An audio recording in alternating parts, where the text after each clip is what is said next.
Saya Pendeta Dewi Brusubiring Burkinayan. Saat ini saya melayani di Gereja Mata Karo Protestan. Saya tercatat di Jemaat GBKP Simpang Selayang, Kelasis, Medan, Namorambe. Dan di gereja kita GBKP, status saya adalah pendeta pensiunan.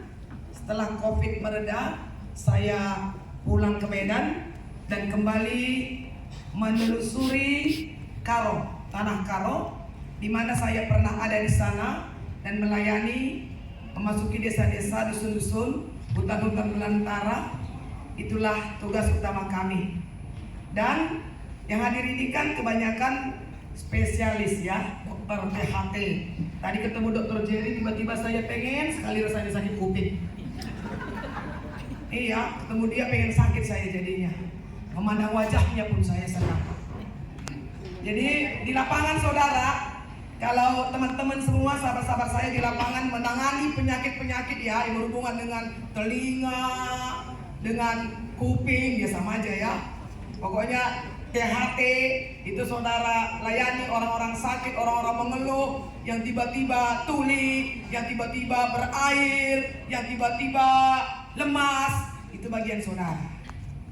Bagian saya adalah rohaninya.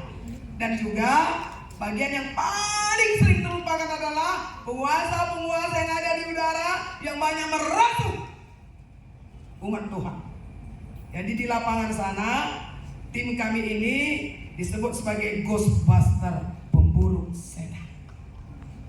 Jadi kalau saudara spesialis THT, kami spesialis hantu belau, setan iblis, praktek perdukunan, gohib-gohib ya, jimat-jimat, mantra-mantra, santet dan pelet. Karena masalah hidup ini kan bukan hanya masalah jasmani ya saudara, berhubungan juga dengan masalah rohani kita yang terganggu oleh situasi dan kondisi alam roh yang tidak bersih. Jadi itu hanya sekilas info saja, supaya ada kenangan tersendiri antara saudara dan saya. Ya pada hari saya ada di sini, saya mau ajak kita untuk membuat sebuah yel-yel ya, yel-yel salam sorga buat kita semua. Jadi ketika nanti dari depan ini saya berkatakan shalom, apa kabar ya, maka saudara semua angkat tangan kanan, katakan dahsyat, tangan kiri itu luar biasa, dan kemudian yes yes. Setelah itu maka angkat tinggi-tinggi ke atas, huah. Lepaskan stresmu, lepaskan amarahmu, lepaskan benci dan dengkimu, lepaskan keinginanmu menggeser temanmu supaya engkau duduk di situ. Siap? Siap? Oke. Shalom. Shalom. Apa kabar? Dahsyat, luar biasa. Yes, yes, huwa. Saudara kurang lepas. Saya tahu pekerjaan saudara ini sangat rutinitas banget ya. Saya tahu banget itu. Orang yang sangat terjebak di rutinitas memang sulit sekali berekspresi. Kaku, bawaannya kaku, biasa itu. Ya, emak-emak kalau kerjanya dapur, kamar, sumur, dapur, kamar, sumur, pasti kaku. Pasti kaku. Coba kalau ada emak-emak, dapur oke, sumur oke, kamar oke, mall pun oke, pasti lain gayanya. Betul? Oke. Sekali lagi ya, sama kayak saya. Kalau saya hanya ada di mimbar saja, di gereja saja, saya pun jadi kaku. Untunglah saya pernah ke Bali, saya pernah ke Bajo, untunglah saya pernah ke mall, dan untunglah saya pernah juga ke Pasar Induk. Jadi bawaannya lepas. Oke, sekali lagi ya. Shalom. Apa kabar? Dahsyat, luar biasa. Yes, yes, huwa. Lepaskan. Lepaskan pasienmu yang kemarin gak bayar. Iya, janji dia besok ya bu ya, besok ya pak ya, bukan gak mau bayar gitu ya. Kita perlu bebas hari ini, amin. Ya, mari bersama-sama saudara yang terkasih, kita melihat buku acara di sana sudah tertulis Lukas 2 ayat 8 sampai 15. Ayat 8 sampai 15. Saya ajak kita membaca beresponsoria dengan saya di ayat genap dan jemaat membaca di ayat ganjil. Bersama-sama ya. Di daerah itu ada gembala-gembala yang tinggal di padang, menjaga kawanan ternak mereka pada waktu malam.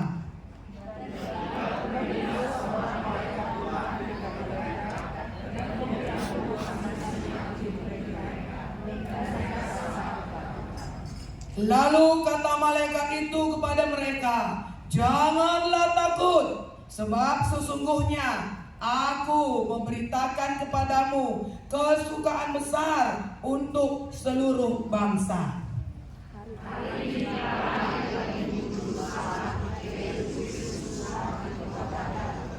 Dan inilah tandanya bagimu. Kamu akan menjumpai seorang bayi dibungkus dengan lampin dan terbaring di dalam palungan.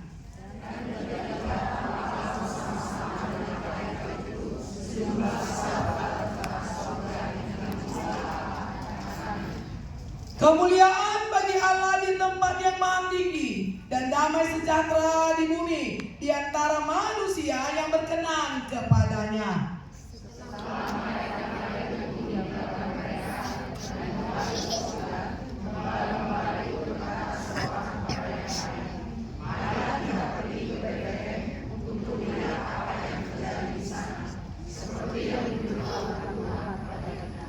Amin. Di ayat 15, itulah yang menjadi tema kita pada malam hari ini. Dan tema ini mengikuti tema PGI. Marilah kita pergi ke Bethlehem. Marilah sekarang. Sekarang, bukan nanti, bukan besok, bukan lusa, bukan tunggu punya anak, bukan tunggu punya pacar, bukan tunggu punya mertua, bukan tunggu punya rumah, bukan tunggu punya mobil. Sekarang. Bukan besok. Bukan tunggu lulus dulu spesialisnya. Bukan tunggu dilamar dulu sama sang sultan, karena hidup ini terlalu sulit. Tema kita malam ini, saudaraku, marilah kita pergi ke Bethlehem. Mengapa harus pergi ke Bethlehem, saudara? Ada tempat yang lain kan, yang lebih keren, yang lebih populer, misalnya Yerusalem, kota Allah ya. Kenapa harus ke Bethlehem? Ini pertanyaan penting buat kita. Saya ulangi, kenapa tidak ke Yerusalem? Mengapa harus ke Bethlehem? Ini penting. Mengapa harus ke Bethlehem? Dan juga mengapa harus sekarang, bukan besok, bukan nanti, bukan lusa, bukan tunggu pensiun? Saya kalau sudah pensiun baru sudah bebas, sudah gak banyak pikiran. Tunggu dulu ya anakku besar-besar, tunggu dulu ya cucuku lari-lari dulu. Setelah itu oke lah, saya akan pergi. Saudara terlambat. Saudara terlambat. Dan saudara akan kehilangan indahnya hidup ini, kehilangan asiknya hidup ini, dan kehilangan kerennya hidup ini. Marilah sekarang kita pergi ke Bethlehem. Pertanyaan saya, kenapa Bethlehem? Sekali lagi, mengapa bukan ibu kota negara?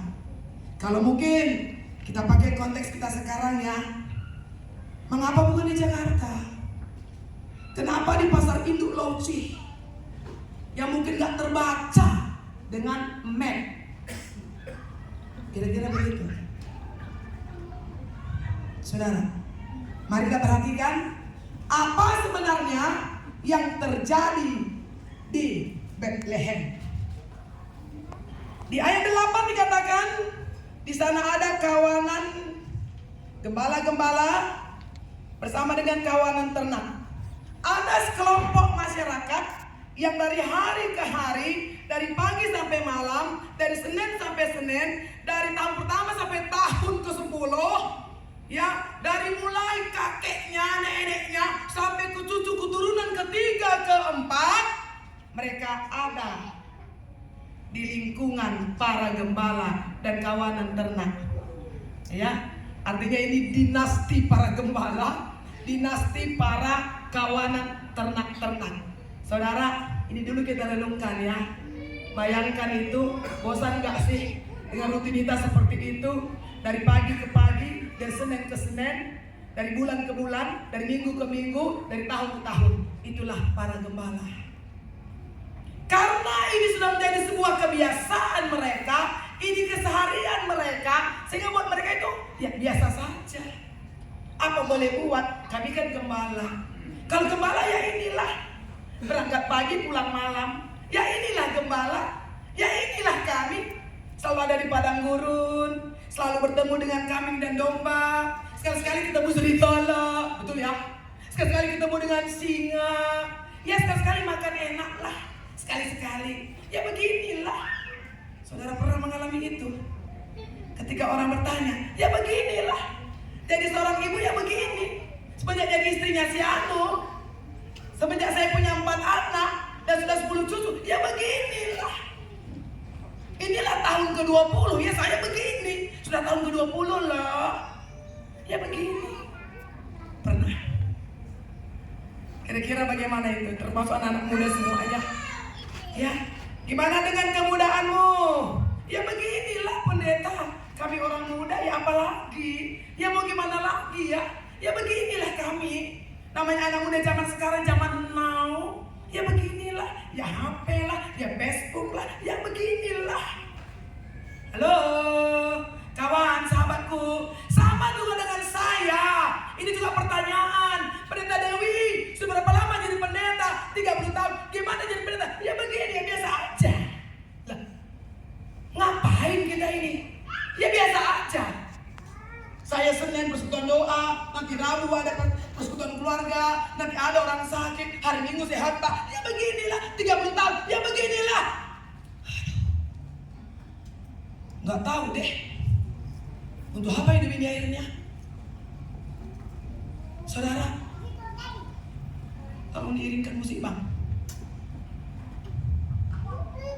Saya mau ajak kita merenung sebentar. Karena begitu banyak kita merasa hidup ini biasa-biasa saja.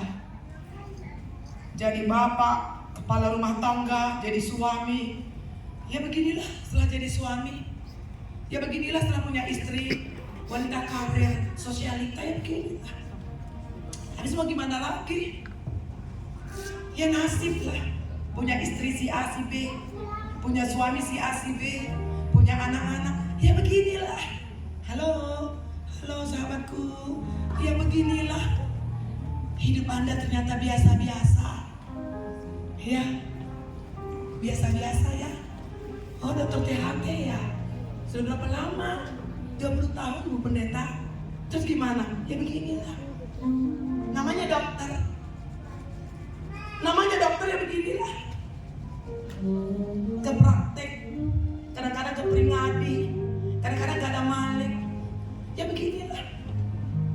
Halo. Semua biasa-biasa saja jadinya kan. Semuanya menjadi biasa-biasa saja. Padahal hidup ini luar biasa. Semuanya biasa-biasa saja. Padahal semuanya istimewa. Semua biasa-biasa saja. Jangan heran kalau saudara kaku. Jangan heran kalau saudara akhirnya tidak pernah melihat hal yang indah di balik peristiwa-peristiwa yang sangat berat dalam hidup saudara. Anda boleh cek dan dicek diri Anda. Mulai mengeluh, mulai sungut-sungut, mulai menyesali nasib. Muncul kata mengapa? Mengapa? Mengapa aku jadi dokter? Kenapa gak jadi istri sultan saja? Capek kan jadi dokter. Kira-kira begitu. Mengapa saya hanya jadi dokter yang ada di rumah sakit kecil? Coba kalau dulu suamiku kepala ini, kepala itu. Saudara, ketika muncul pertanyaan ini, Anda sudah masuk di dalam rutinitas yang membosankan. Hidup Anda ternyata biasa-biasa saja. Kalau hidupnya hanya biasa-biasa saja, maka matinya pun biasa saja.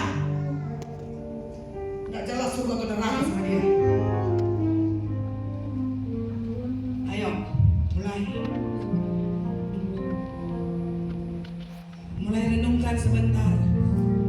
Jangan-jangan kita seperti gembala-gembala dan kawanan dombanya. Dari hari ke hari hanya itu ke itu saja. Dari hari ke hari hanya itu ke itu saja.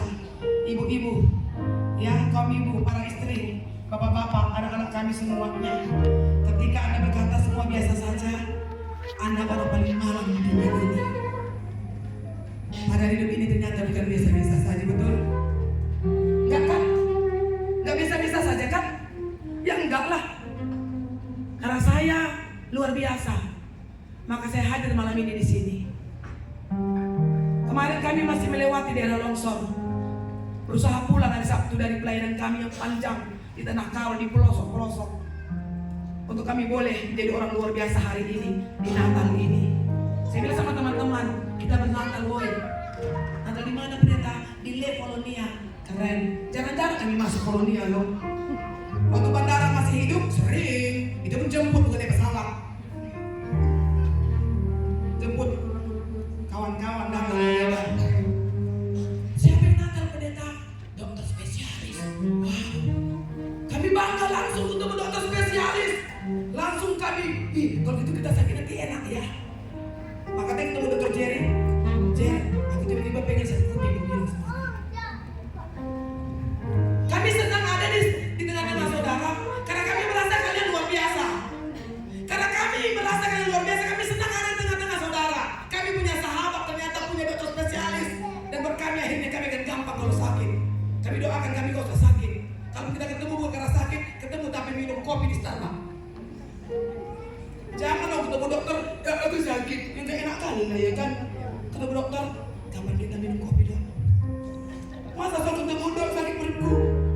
Dokter itu bisa stres lah, soal ketemu sakit, bisa diceritakan. Asal ketemu dokter, sakit terus. Jangan gitu kami pasien ini.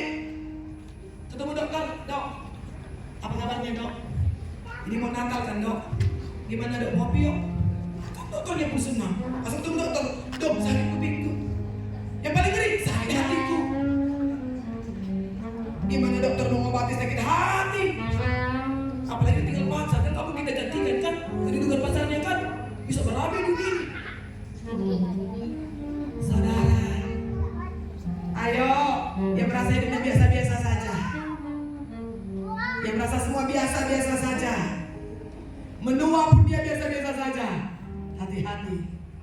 Hari ini kita dibawa untuk ke level iman yang mantap, supaya kita tidak merasa biasa-biasa. Amin. Kita luar biasa. Amin. Saudara luar biasa. Amin.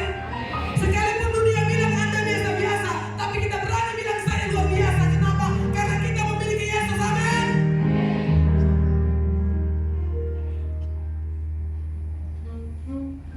Anda luar biasa. Masih pemuda kan? Kuliah, kerja di mana kau nak? Di Sanbe. Apa itu nak? Nggak ngerti aku nak, karena orang kampung ini nak. Oh farmasi. Puji Tuhan kamu. Sukses kamu. Tuhan angkat hidupmu. Kamu akan jadi Raja Wali. Ingat ya saya bilang, kamu akan jadi Raja Wali. Dorong tangan. Karena kamu nggak biasa-biasa. Kamu luar biasa. Kamu bilang kamu luar biasa. Bilang kamu luar biasa. Karena Yesus. Amin. Jadi saudara yang terkasih, kita kembali lihat kepada kawanan domba-domba. Coba dikembalikan ke ayat 8-nya dia ya. Ya, gembala-gembala yang tinggal di padang itu menjaga kawanan ternak mereka pada waktu malam. Dan lihat apa kata kita? Tiba-tiba. Kata tiba-tiba apa? Nah, telepon dulu. Halo, nanti malam saya mau datang ya. Halo, nanti saya mau datang ya. Nggak pakai tanda-tanda, nggak pakai spanduk, nggak pakai Facebook, nggak pakai apa-apa. Tiba-tiba. Keren ya. Tiba-tiba berdirilah seorang malaikat Tuhan. Siapa yang datang? Malaikat Tuhan, bukan tukang kredit, bukan debt collector. Kita kebanyakan utang kita. Coba cek nomor HP-mu semua yang muda-muda ini. Ada nggak pendeta situ nomornya? Nggak ada tukang kredit, ada. Mau menghindar. Coba cek dulu nomor telepon kalian semua. Ada nggak nomorku? Mana ada? Iya kurang top ya. Paling tidak pendetamu lah. Handphone yang benar di HP-nya ada 5 nomor pendeta. Itu handphone benar namanya. Kalau mak-mak tukang kredit ada itu, menghindari. Kan kemarin kredit brokat ya kan, menatap kredit brokat. kredit songket, kredit berlian, mau Natal. Jangan-jangan tukang solnya belum dibayar. Nanti ya, bulan Natal nanti ya. Tiba-tiba berdirilah seorang malaikat Tuhan di dekat mereka. Perhatikan baik-baik, kemuliaan Tuhan bersinar meliputi mereka. Mereka takut. Kenapa takut? Gak biasa ketemu malaikat. Kenapa gak biasa? Karena mereka biasa. Halo? Gak biasa ketemu malaikat. Jadi takut. Hah? Ada apa ini? Mengerikan sekali. Mengapa ada malaikat datang kepada kita? Ketika mereka takut, perhatikan baik. Jangan takut. Halo? Kalau ketemu dengan Tuhan, ketemu dengan atmosfer surga, Anda takut, maka dia bilang jangan takut. Amin. Kalau Anda khawatir, maka Tuhan bilang apa? Jangan. Kalau Anda galau, Tuhan bilang apa? Jangan galau. Kalau saudara gusar, Tuhan bilang apa? Jangan. Ulangi. Memang kaku kali ini semua tengok. Iya. Aku sengaja udah kayak sekolah minggu bikin memang sengaja. Kalau kita takut bertemu dengan Tuhan, Tuhan bilang apa? Jangan. Yes, nggak mantap. Kalau kita khawatir ketemu Tuhan, Tuhan bilang apa ke kita? Jangan. Kalau kita gusar, ketemu Tuhan, Tuhan bilang apa? Kalau kau ketemu orang lain, aku takut. Ngeri kali masalahmu itu, biasa udah mati tuh. Kalau kau ketemu dengan orang yang bermasalah, betul? Aku pusing kepala aku sudah seminggu ini, gak ngerti aku. Dulu ada kawanku kayak gitu, pusing 3 hari, langsung pingsan. Karena kau ketemu dengan orang bermasalah. Gembala takut. Nggak pernah lihat cahaya seperti itu. Nggak pernah lihat malaikat, dia takut. Malaikat bilang, jangan takut. Ya, di bagian ini dulu, saudara. Saudara punya takut apa? Punya kegalauan apa? Punya hutang nggak terbayar? Bilang aja sama Tuhan. Aku percaya. Punya hutang? Ada dihina, direndahkan orang lain? Bilang sama Tuhan, aku direndahkan Tuhan. Aku dilecehkan Tuhan. Aku gak dianggap Tuhan. Bilang sama Tuhan. Karena ketika kita datang kepada Tuhan, maka dia berkata, jangan takut, jangan khawatir, jangan gemetar, jangan gusar. Masa depanmu ada di dalam rancanganku. Amin. Karena kita manusia luar. Ayo katakan dalam hatimu, aku luar biasa. Iya. Oke. Apa yang disampaikan malaikat itu? Lihat. Hari ini, bukan besok ya. Hari ini, bukan lusa ya. Hari ini, bukan tahun depan ya. Halo. Hari ini, bukan nanti ya. Karena Alkitab sama-sama dibaca. Hari ini telah lahir bagimu juru selamat, yaitu yuk, kata bagimu ganti bagiku. Yuk, 1, 2, 3. Hari ini telah lahir bagiku juru selamat, yaitu Kristus Tuhan di kota. Sekali lagi, hari ini telah lahir bagiku. Sekali lagi, hari ini telah lahir bagiku.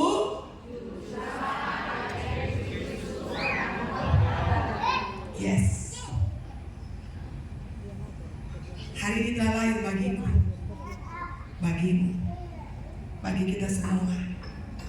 Itu yang membuat kehidupan para gembala berubah. Kekakuan mereka berubah. Ketika mereka nggak punya makna dalam hidupnya berubah. Karena hari ini lahir bagimu juru selamat. Amin. Dan ketika juru selamat itu lahir, saudara yang terkasih, perhatikan lagi Alkitab kita bahwa di sana dikatakan ada tanda. Apa tandanya? Karena begini, kelahiran Yesus itu bukan halusinasi, itu bukan imajinasi, itu bukan mimpi. Ya, mari perhatikan. Kita mau baca sama-sama ya saudaraku. Ya, ayo. Di ayat 12, 1, 2. Dan inilah tandanya bagimu, kamu akan menjumpai seorang bayi dibungkus dengan lampin dan terbaring di dalam palungan. Kota Daud, itulah Bethlehem. Di dalam kesederhanaan itu, hadir di sana juru selamat. Dibungkus dengan lampin, terbaring di dalam palungan. Ternyata saudara, hidup ini menjadi luar biasa. Bukan harus di tempat-tempat yang spektakuler. Bukan harus di tempat-tempat yang namanya ibu kota negara. Halo? Yang mungkin kita suka menyesal. Saya ditempatkan di kampung-kampung. Rumah saya di gang sempit. Ekonomi saya yang begini. Coba temui Tuhan di sana. Ada nggak Tuhan di gang sempit? Ada nggak Tuhan di jalan Panegara sana? Ada. Saudara, ada. Kami pendeta sudah tanda tangan di surat pemutusan kami, bersedia ditempatkan di mana saja. Gak kupilih di Jakarta, gak bisa kupilih aku di Medan. Aku ada di Lingga, aku ada di Sidikalang, aku ada di kampung-kampung. Ketika setia dalam perkara kecil, Tuhan percaya perkara besar. Terakhir di Jakarta, sekarang di Medan. Kembali lagi ke Tenanggaru. Semuanya bermakna. Kamu akan menjumpai seorang bayi dibungkus dengan lampin dan terbaring di dalam palungan di kota Daud, Bethlehem. Tapi pertanyaan saya, mengapa Bethlehem? Di sana hadir kedahsyatan Allah. Amin. Di Bethlehem, di palungan, di bungkusan lampin itu, di situ hadir kedahsyatan Allah, di situ hadir juru selamat, di situ hadir raja di atas segala raja, bukan di Yerusalem. Oke. Nah, setelah itu, setelah berita itu sampai kepada mereka, datanglah malaikat-malaikat yang lain, tentara surga datang bersama-sama dengan mereka. Ayat 14 kita baca yuk sama-sama. Kemuliaan bagi Allah di tempat yang maha tinggi, dan damai sejahtera di bumi di antara manusia yang berkenan kemuliaan. Kadang-kadang kan kita merasa nggak ada kemuliaan dalam hidup kita. Kenapa? Karena SOP kita, standar kita adalah apa kata dunia. Ya, saya bukan mau bilang sekolah tinggi-tinggi gak bagus. Ya baguslah S3, kalau boleh S10 gak persoalan sama saya ya kan. Gak persoalan kan, gak persoalan. Kalau mau punya rumah 5 silahkan, gak persoalan sama saya. Kalau mau beli Lamborghini Aventador silahkan, yang harga 15 seperti punyanya Hotman Paris, silahkan saja, gak persoalan. Kalau mau punya cincin seperti saya silahkan, gak persoalan sama saya. Silahkan saja. Ya, gak persoalan sama saya. Hanya persoalannya adalah, adakah kemuliaan itu di situ? Adakah damai sejahtera itu di situ? Kata Alkitab bahwa yang merasakan kemuliaan Allah, yang merasakan damai sejahtera adalah manusia yang berkenan kepada Allah. Amin. Siapa yang berkenan kepada Allah? Yang mengakui Allah sebagai Tuhan dan mengakui dirinya adalah manusia biasa. Ingat saudara, kita tidak bisa jadi Tuhan. Kita tetap manusia di bawah kendali Tuhan. Itu dia. Setelah berita itu sampai kepada mereka, tiba-tiba mata mereka terbuka, tiba-tiba telinga mereka terbuka, tiba-tiba hati mereka terbuka, dan lihat baik-baik. Setelah malaikat-malaikat itu meninggalkan mereka kembali ke surga, gembala itu berkata, "Hei, yuk kita ke sana." Dia berani kan meninggalkan status quo-nya kan? Dia berani meninggalkan kemapanannya kan, untuk bisa bertemu dengan sang juru selamat. Dia berani meninggalkan yang selama ini sudah menjadi bahagian hidupnya. Oh, dia pikir inilah duniaku, inilah aku, seperti inilah aku. Tapi sebaik dia dengar kabar sukacita, lain bagi juru selamat, yuk kita ke sana. Menuju kepada harapan baru, bertemu dengan Yesus di kandang domba, bertemu dengan Yesus di Bethlehem, bertemu dengan Yesus di tempat paling sederhana. Disitulah mereka dapat makna hidup. Selama ini saudara, mereka tak diterima di mana-mana, tetapi di hadapan raja, di atas raja, mereka boleh datang menyembah. Amin.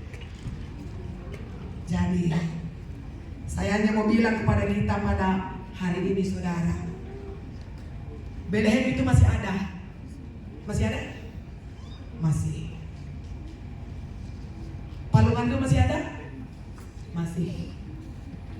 Lampin masih ada? Masih. Gembala-gembala masih ada? Masih. Para Efrata masih ada? Masih. Datanglah ke sana. Di situ ada makna hidup. Karena di situ ada Yesus. Dan bukan pula, supaya jangan salah, kalau begitu di tempat kami nggak ada, ya ada. Jadi kalau rumahmu Bethlehem, amin. Jadi kan tempat praktekmu Bethlehem. Jangan salah monster. Orang datang takut. Gua nggak 2 kali ketemu dokter juga 2 kali, ke rumah sakit nggak 2 kali, sekali saja. Kemarin cuma sebelahnya sakit kupingku, gagal sini duanya sakit. Untuk cuma 2 kupingku, 3 mungkin 3-nya sakit. Jadikan rumahmu Bethlehem. Jadikan kamar tidurmu Bethlehem. Amin. Jadikan pekerjaan kita Bethlehem, sehingga orang lain sama dengan gembala, mari kita segera ke sana. Kenapa ke sana? Karena di sana ada makna. Iya katanya. Ada arti. Ada makna, ada arti. Aku katanya. Sehingga kita tidak lagi berkata hidupku biasa-biasa, tapi hidupku luar biasa. Katakan hidupku luar biasa. Hidupku luar biasa. Kenapa luar biasa? Karena bertemu dengan Yesus. Karena hanya Yesus yang kekal, amin. Pangkat, kuasa, kedudukan gak kekal, betul? Betul ya, ini udah ini sepakat kita kan? Sepakat kan? Pangkat, kuasa, kedudukan orang banyak gak kekal kan? Oleh sebab itu jangan Anda terhilang di sana, maksud saya. Ya tetap saja kita perlu jadi orang kaya, tapi jangan jadi anak yang hilang. Jadi saudara terkasih, di Natal kita pada hari ini kita dikembalikan kepada kehidupan yang sesungguhnya, bermakna, berarti. Di mana maknanya?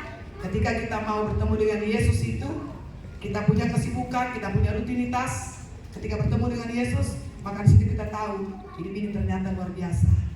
Jadi dokter spesialis THT, ya ternyata luar biasa. Ini hebat kali, belum terbiasa mengucapkannya. Bedah kepala dan leher. Yuk. Anda bisa bedah kepala kami dan leher kami. Amazing lah. Amazing kan? You are amazing, betul? Bisa kalian bedah kepalaku sama leherku? Hebat kali lah kalian. Tolong yakinkan saya, kalau saya ketemu dengan saudara saya sembuh. Itu aja maksud saya. Tolong yakinkan semua pasienmu yang ketemu denganmu, kalau enggak sembuh tapi dia semangat hidupnya. Ini enggak, udah Bu pulang aja Bu. Kalau seperti penyakit ibu ini ya memang ya begitu, udah pulang lah Bu. Kita tahu dia memang nggak bisa disembuhkan, bilang aja Bu, tenang, kami hanya dokter. Kami pun bisa mati loh Bu. Bisa kan? Dokter bisa mati nggak? Ya bisa. Bilang samanya, Bu kami juga bisa mati, tapi kita punya Tuhan. Kan tenang orang sakit. Ini nggak ada pulang aja Bu, udah nggak ada obat. Ya obat Bu, makan enak-enak aja Bu. Makan enak-enak, uangnya pun nggak ada. Kecuali kan kasih udah ibu pulang ini udah tiba makan kentaki ya, dan cerita lah. Tadi pun pakai BPJS itu nggak dibayar 5 tahun. Pas rumah sakit Bu, BPJS-nya belum dibayar. Waduh pusing lagi kita. Ya jadi saudara, tolong berkati kalian semua ya. Saya senang ada di tengah-tengah saudara. Saya sudah ambil tadi nomornya Bang Patar. Bang, kapan-kapan aku suka gitu Bang, ketemu dokter Bang. Suka kali, banyak kali jemaatku Bang, orang miskin, gak tahu dia jalan, jangan kuantar ke Abang. Kuantar, betul kuantar. Sama dokter Jerry Columbia, kuantar nanti Jerry. Iya, aku suka kali bantu orang, ngantar orang. Aku suka ngantar orang Jerry. Kau udah rumah tangga? Oh sudah, kita tunggu sekuantar lagi. Iya, jadi selamat Natal ya. Tuhan memberkati kita semua, dapatkan makna itu di Bethlehem. Jadi rumahmu Bethlehem. Jangan tunggu besok lusa minggu depan. Jangan tunggu lunas dulu kreditnya. Gak usah lunas dulu lah. Penting Bethlehem di situ lah. Aduh, kok jadi berantem sih gak lunas kredit mobilnya? Jadikan mobilmu Bethlehem biar enak di dalam. Ini enggak, berantem lagi. Udah aku bilang jangan lagi pergi-pergi. Udah aku bilang pun malu gitu, kredit ini. Enggak ada yang tahu kredit kalau nggak kau bilang. Tenang aja, seru-seru aja begini. Ya, jadi Tuhan memberkati kita. Merry Christmas, God bless you, Feliz Navidad, Prospero Anno y Felicidad.